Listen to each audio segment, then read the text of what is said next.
சரியாக இருந்தால் எழுத்து வரும். சரியா? பிறகு அந்த எழுத்தை சேர்த்து என்ன சொல்வது டீச்சர் சொல்ல முடியுமா?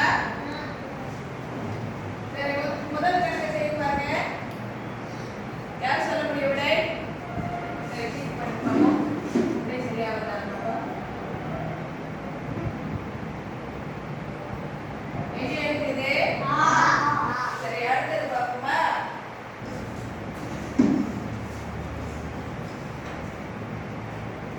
இது யாரா செய்ய முடியும்? பேசுப்பார், குட்டிப்பார். யார் விடை கட்டுது? சரி, மஞ்சள் நீங்க பாருங்க.